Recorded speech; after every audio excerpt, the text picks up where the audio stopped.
Pessoal, boa noite. Passando só para falar para vocês um pouquinho sobre a nossa aula de filosofia. Nas nossas aulas presenciais a gente falou muito sobre o que é filosofia, sobre o surgimento da filosofia, para que é que serve a filosofia. Eu até passei para vocês em sala de aula um trecho do filme Matrix, onde um dos personagens ele está sentado no sofá e ele apresenta, duas pílulas. Uma pílula onde o personagem ele pode escolher viver como ele sempre viveu, sem dúvidas, longe dos questionamentos, e uma outra que vai trazer um novo olhar sobre a realidade, uma nova percepção, cheia de questionamentos, cheia de dúvidas. E assim é a filosofia.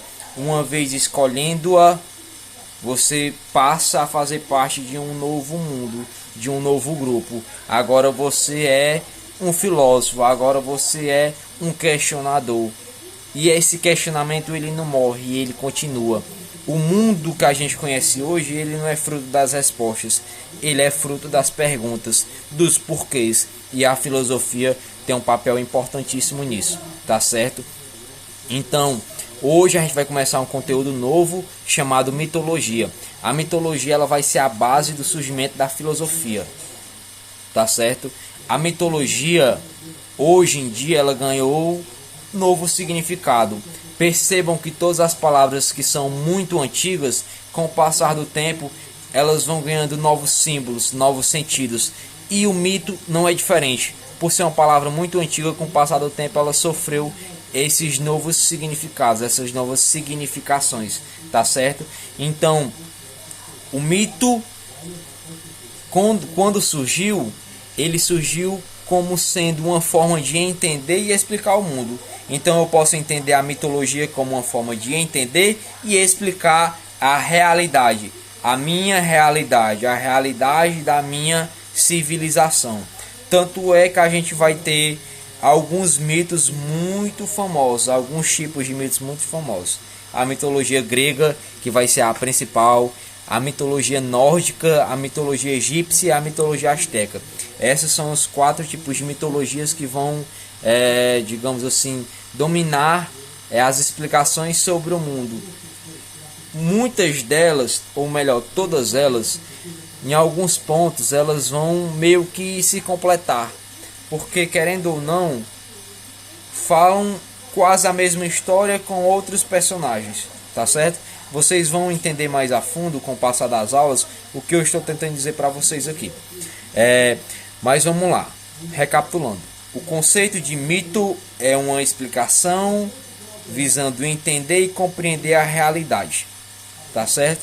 Imagine você nascendo, você no primeiro dia nesse novo mundo, vivenciando tudo aquilo que nunca viveu, olhando aquilo que nunca viu. Você olha para o lado, tem um rio, dentro do rio tem um peixe. Olha para o céu, tem uma ave, e essa ave voa. E você olha, tem um sol, e esse sol brilha.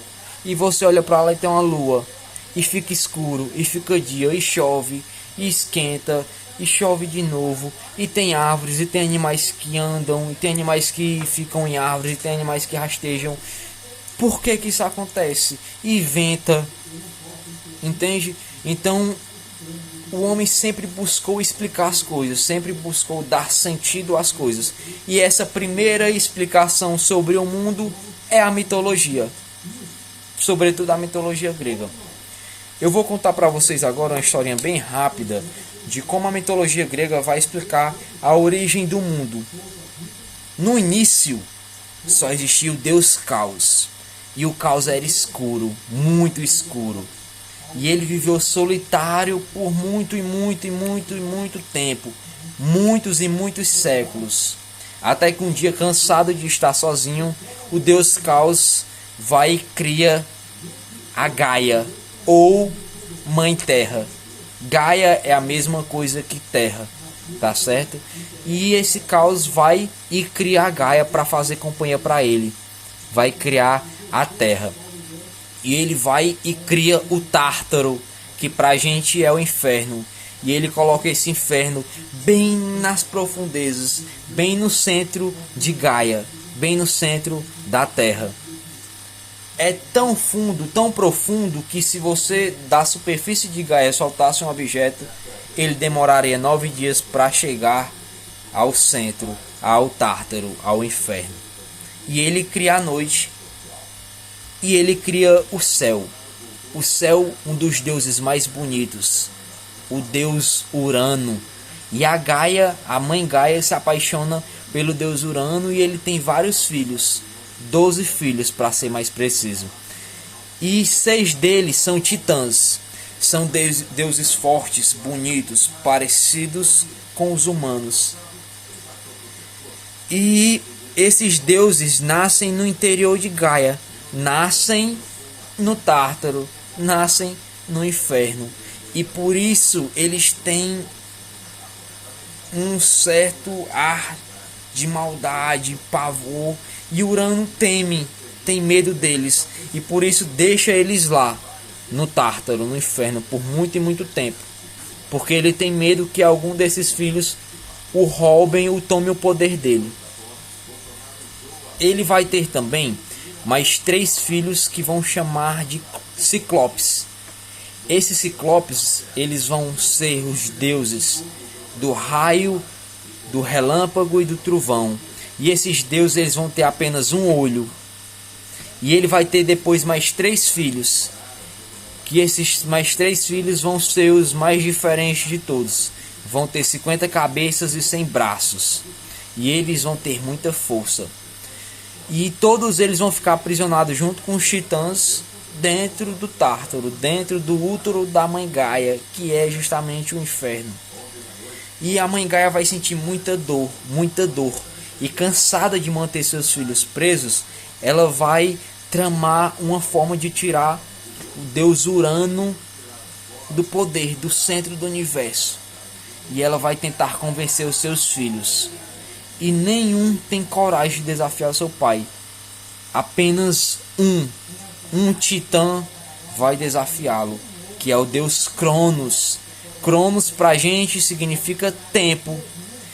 E esse deus Cronos, ele vai planejar uma forma de como acabar com o reinado do seu pai, de como libertar os seus irmãos.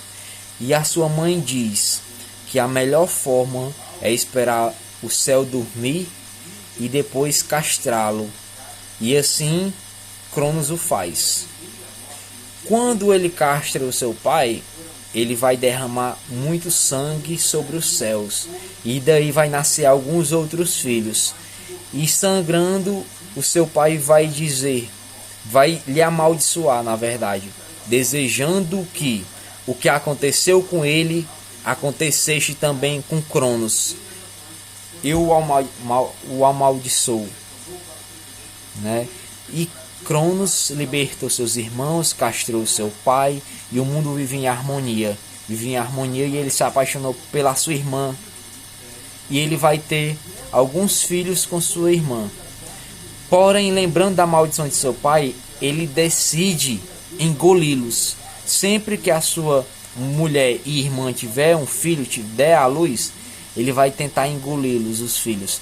Porque ele não pode matá-los, são deuses, são imortais. Então ele engole os filhos.